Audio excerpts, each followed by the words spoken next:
that childhood years are the best years of life because they offer freedom from adult responsibilities and genuine happiness that cannot be replicated in later life stages. Our goal in this debate is to prove that the specific conditions of childhood creates a quality of life that is superior to any other period, making these years the best time in a person's life.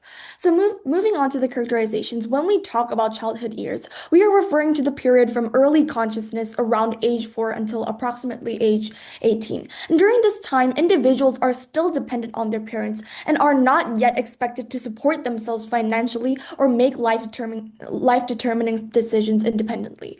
To move on to the first argument, the premise of this argument is that childhood provides freedom that directly generates the deepest and most authentic happiness possible in human life. So when we examine what freedom actually means, adults often claim they have more freedom because they can make their own choices about relationships, lifestyle, etc., etc. However, our team recognizes that this type of freedom comes with an enormous burden attached. Every choice an adult makes carries significant consequences that they must personally manage, and this creates a situation where freedom becomes connected with anxiety, stress, and fear of failure. Children experience a different type of freedom. This freedom exists because children are released from the weight of consequences that shape adult decision making. Children do not need to calculate whether the activity they are doing will generate income, advance their career, or also think for their future housing. The child's freedom is pure in the sense that it is not contaminated by survival pressures or strategic planning. And this distinction actually matters tremendously because it affects the quality of happiness that people can experience. So happiness that comes from genuine curiosity works on a deeper level than happiness that just comes from achieving goals within a system full of constraints. So when children feel joy, that joy is complete and total. They are not simultaneously happy about one thing while worrying about 5 other things in their life. Their emotional experience is unified and whole. And to move on to the second argument, the premise of this argument is that the stable and supported environment of childhood removes the basic worries that make quality of life worse, making these years better than any time period where you need to take care of yourself personally. So the stability in childhood works on multiple connected levels that together create an environment where people can exist without deep fear. So the most obvious level is money stability. Children do not need to worry about where their next meal will come from, whether they will have a home, or how they will pay for basic things they need. Parents take complete responsibility for giving these basic requirements of survival. And this setup is not just convenient, it actually represents a total removal of the most basic and constant worries that modern humans face. And here, when survival is guaranteed, no matter what you do or how good you are at things, the entire framework of daily life just completely changes. Adults must constantly do mental math about managing resources. Every purchase, every work decision, every time they commit to something must be thought about in terms of money effects. And this creates extreme stress that never fully goes away, even for rich adults, because the responsibility for keeping resources always remains. However, children are completely free from this mental burden. Moreover, the stability that parents give connects to fixing mistakes in a way that completely changes the style of living for children. So when children make errors in judgment, act without thinking, or fail at tasks, the results are absorbed by their parents completely. So if a child accidentally breaks something or forgets important commitments or makes bad decisions, parents step in to fix, pay for, or redirect. And this safety net means that childhood mistakes rarely have permanent results. So child can learn from errors without those errors defining or limiting their future chances. And I'm happy to propose. The proposition paints childhood as a paradise, a land of laughter, cartoons, and endless fun. But let us look deeper. Beneath that rosy picture lies a world of limitation, fear, and confusion. To call childhood the best time of life is to ignore the silent struggles that many children face every single day. I'd like to rebut the affirmative team. The affirmative claims adults are pressured while children are free. But that's an illusion. Children aren't free. They live under constant control. They are told what to do, what to believe, and when to sleep. Everything is controlled. Freedom isn't the absence of responsibility. It's the power to choose. Adults may face tough decisions, but at least they can make their own. Children, on the other hand, are pressured to obey, to fit in, and to please everyone. That's not freedom, it's dependence wrapped in comfort. Adulthood brings challenges, yes, but it also brings dignity, independence, and the right to shape your own life. Now I'd like to begin with my substantives. First, the illusion of freedom. We often say childhood is carefree. But I ask you, carefree for who? A child cannot choose where to live, what to study, or even what to eat for dinner, except for the occasional celebration. Their lives are choreographed by adults, like puppets pulled by invisible strings of parental control and societal expectations. They are told when to sleep, what to wear, what is right, and what is wrong, limiting their freedom. Imagine living in a world where every decision, from your haircut to your hobbies, is made by someone else. That isn't freedom. That's captivity masked by a fake smile. Adulthood, in contrast, may bring responsibility, but it also brings choice. The power to shape your destiny, to chase your dreams, to say yes or no, and have it actually mean something. Isn't that what makes life truly beautiful? Secondly, emotional fragility and the storm within. We romanticize childhood innocence, forgetting that innocence often comes hand in hand with vulnerability. Children are like seedlings, easily bent, easily broken. The harsh winds of rejection, bullying, and loneliness hit them the hardest. They're told their feelings don't matter because they're supposedly just kids. Because they're just kids. They are because they're just kids. A child's voice is often silenced with something like "You're too young to understand." Is that freedom, or is it invisible pressure, the kind that crushes curiosity and confidence before they even bloom? And third, there's another myth that children live without pressure. Today's children grow up in a battlefield of expectations, school exams, standardized tests, comparison on social media that parents are constantly pressuring children with. The message is constant: you're never good enough. Even playgrounds have turned into arenas of silent competition. Who's smarter, prettier, more popular? For many children, childhood isn't a golden age. It's a race they had never asked to run. Anxiety and self-doubt are not the marks of the best years. They are cries for help, disguised behind forced smiles.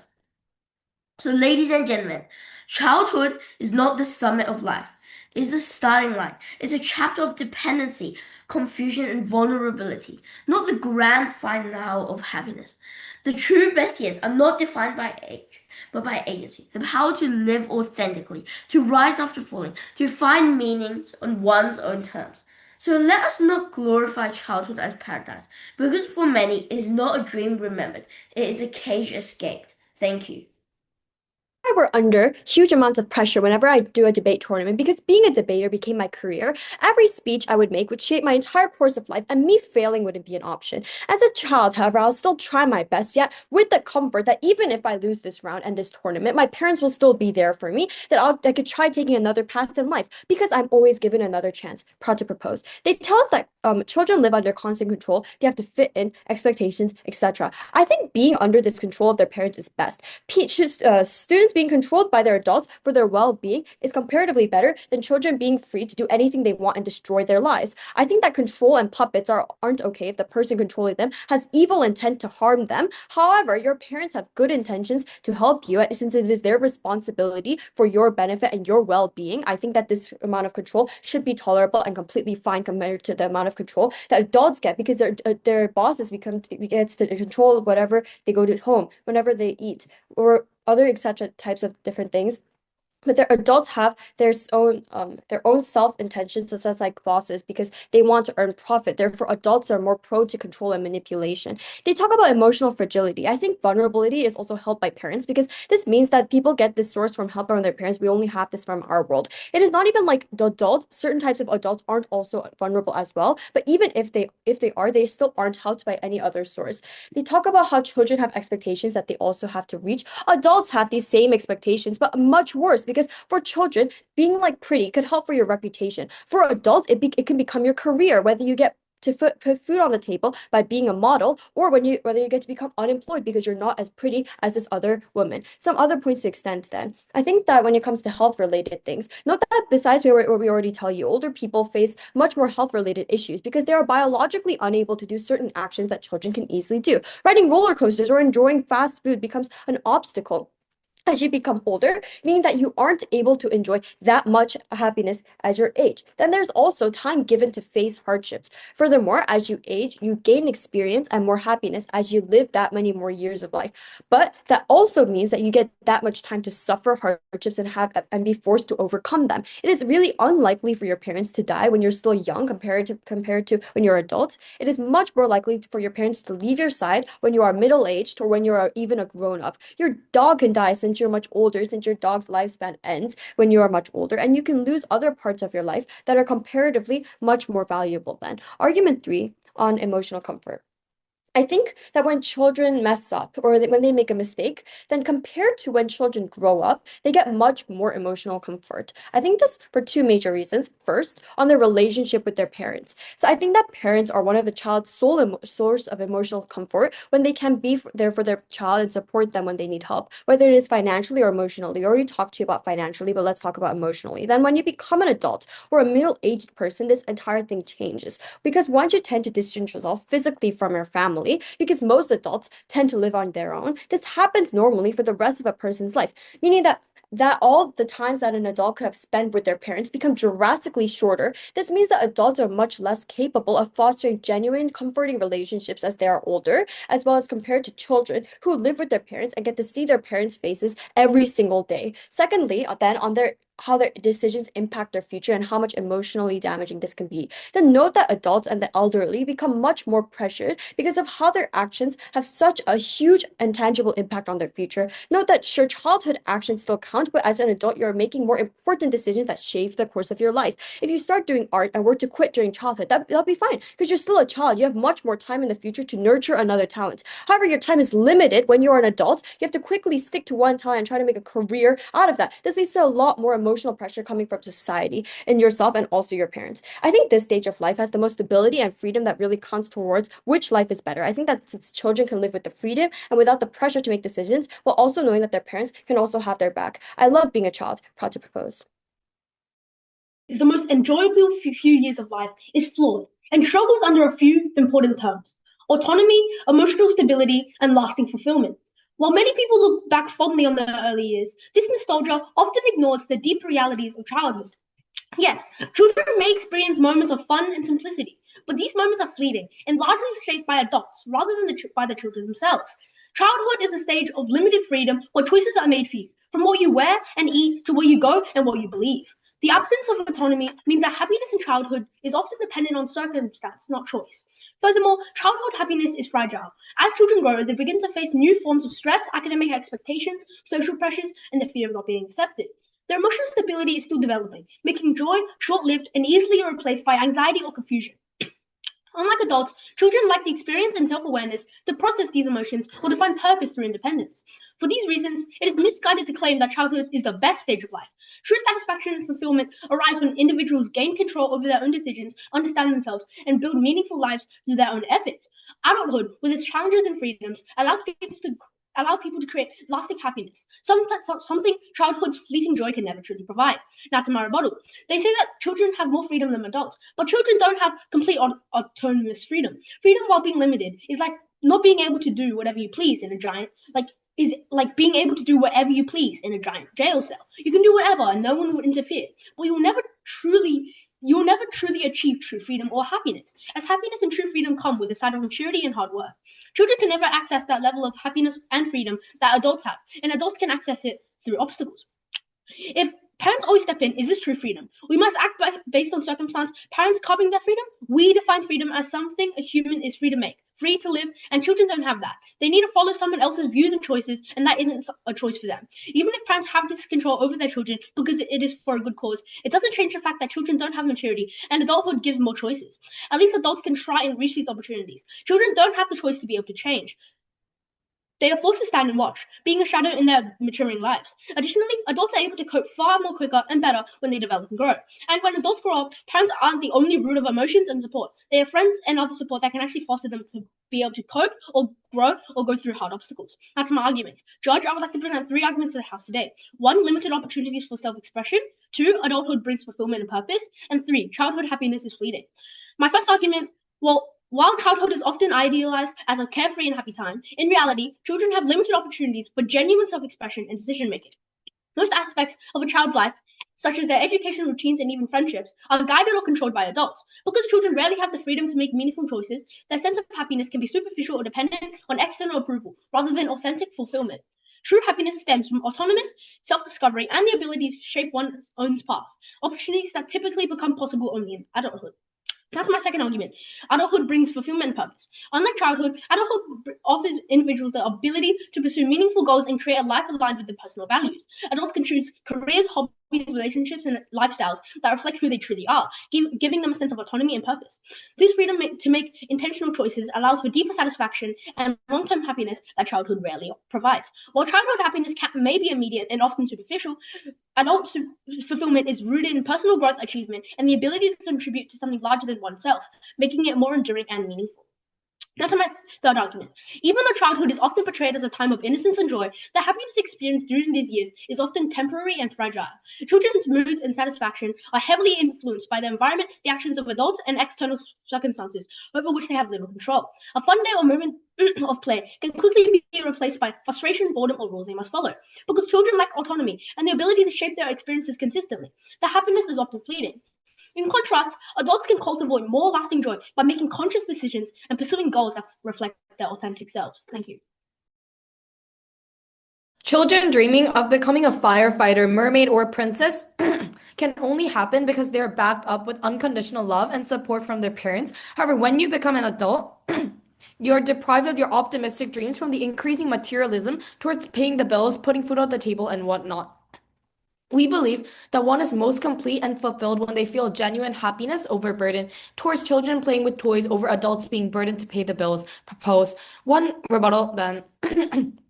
They talk about how true happiness comes from having control, but no, it doesn't. I think that this is a major misconception coming from all 3 speakers from opposition. According to them, being an adult and having control with your life and then being able to smoke, do drugs, and be unemployed and whatnot, you choose to play all day leads to more happiness compared to a world where you live a successful, life, even if you're controlled and guided by adults. I also think that control is the wrong word. It's more like guidance and support from parents that are, if they're trying to help your life, which is most likely the case. Controlling would be when you're forced to do actions that are actually bad for yourself. And when people do it for their interest, like being forced to work longer with less pay for the company's interest by your controlling boss when you are an adult. It is when you are an adult, when you also have less freedom because you are still controlled by somewhat your image, company, job, and limited by your health and whatnot. It should be whether your life leads to more happiness that counts, not whether you make more choices in quantity.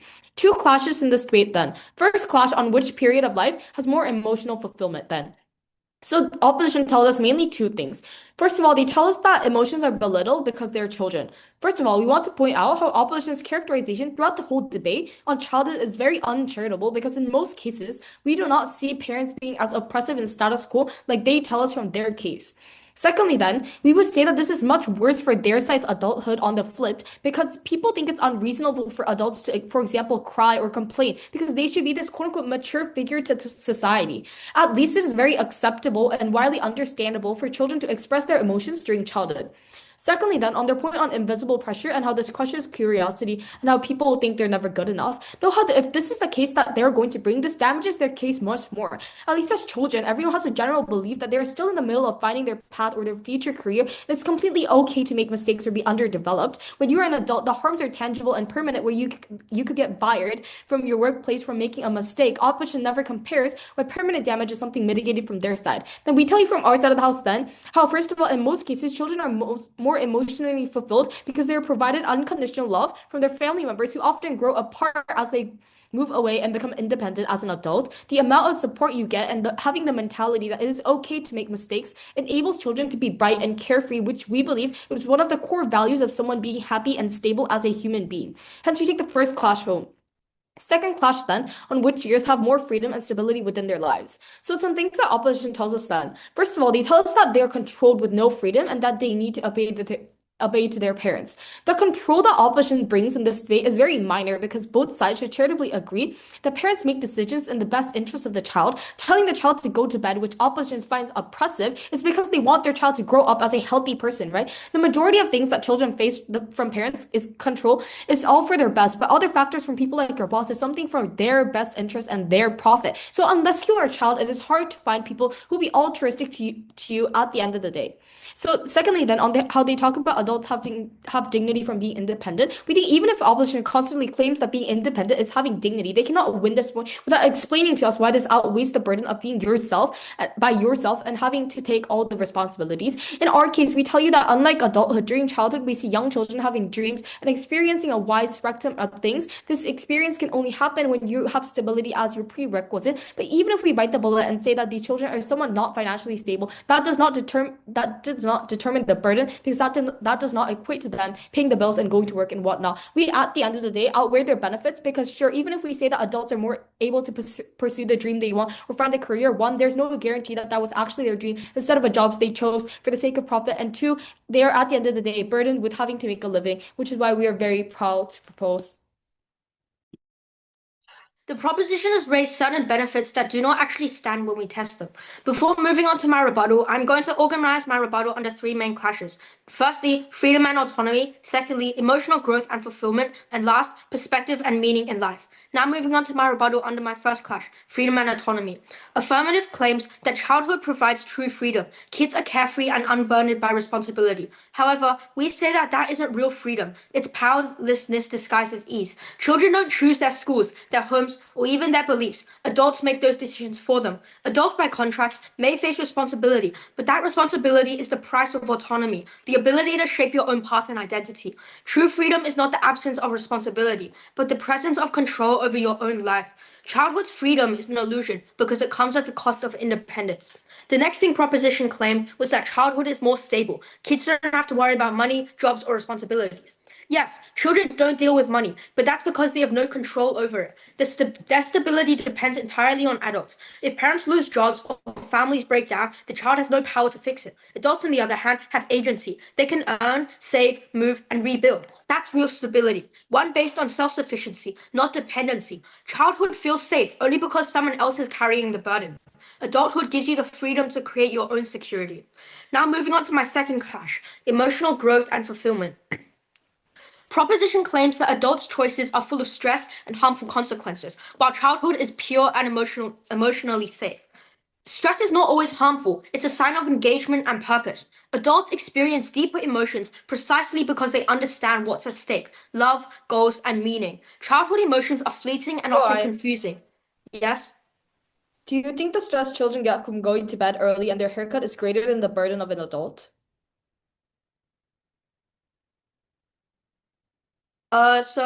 We think that the stress of a child going to bed is more than the burden of like a adult going to work because the child can learn from the stress that they have been given. Childhood emotions are fleeting and often confusing. Kids rely on others to comfort or guide them. Adults, however, learn resilience and find genuine satisfaction in overcoming hardship. A stress-free life isn't necessarily a better one. It's often an unfulfilled one. The next thing the proposition says is that children benefit from loving guidance, while adults deal with toxic or stressful authority. However, we respond by saying that support and love from parents are valuable, but real emotional growth happens when you learn to handle difficult people and complex relationships on your own. Facing a difficult boss teaches patience, communications, and confidence, skills you don't gain if someone always protects you.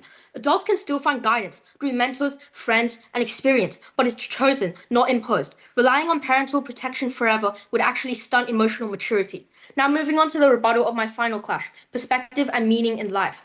Affirmative claims that childhood is the most authentic part of life. Adulthood is full of pressures and pretense. However, authenticity isn't about being naive. It's about living accordingly to your chosen values. Adults can be just as authentic, if not more so, because they live deliberately, not under someone else's control. Childhood innocence can be charming, but it's also ununiformed and dependent. Adults, through experience, gain self-awareness, purpose, and the ability to build genuine connections and leave a legacy. That's not inauthentic. It's the fullest expression of who we are. The last thing they claimed was that adults have limited time and must rush through everything, so childhood is better. However, having limited time doesn't make adulthood worse. It makes it more meaningful. Adults value their time because they have goals and a purpose. Childhood feels slower only because children have no real control over how they spend their days. Adults can choose what to prioritize, how to balance work and leisure, and who to spend time with. A busy life isn't a worse one. It's a fuller, self-directed life.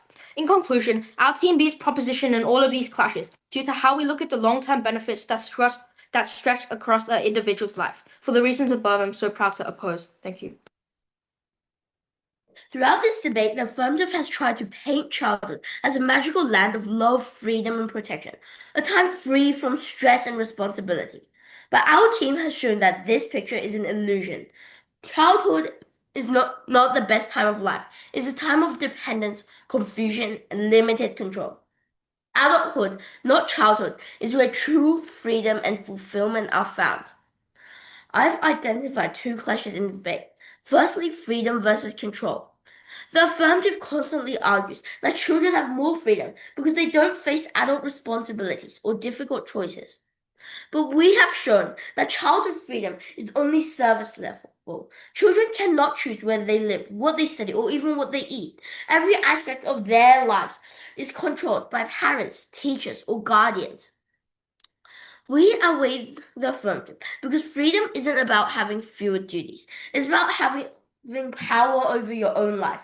Adults may face difficult choices, but at least they are their choices.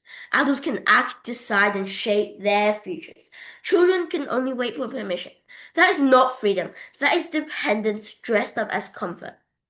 Now on to the second clash, pressure and responsibility. The affirmative claims that adults live under stress, managing jobs, bills, and time, while children are carefree because parents absorb the consequences of their mistakes. But our team pointed out that childhood carries its own pressures, from academic competition, social media, and the constant demand to please adults. Children face emotional strain without the maturity or tools to handle it.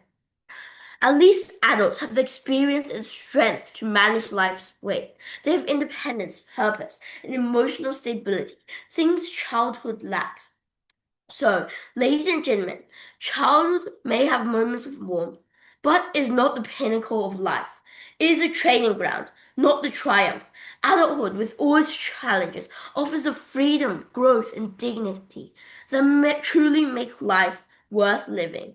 For these reasons, the opposition should proudly win this debate. Thank you. Opposition argues that children have limited freedom because parents tell them what to do, what to wear, and how to behave. However, our team has already explained that there are two types of freedom here. Adults have freedom with consequences. Every choice they make affects their jobs, their income, and even their family sometimes. And that kind of freedom is always attached with constant stress and responsibility. Children, however, have freedom without those consequences. So even though parents set certain boundaries, those rules exist to eventually protect the children and allow them to explore safely. So within those boundaries, children can still make independent choices. So these activities are not forced by parents. They actually come from natural curiosity from the children. Therefore, childhood provides the truest form of freedom.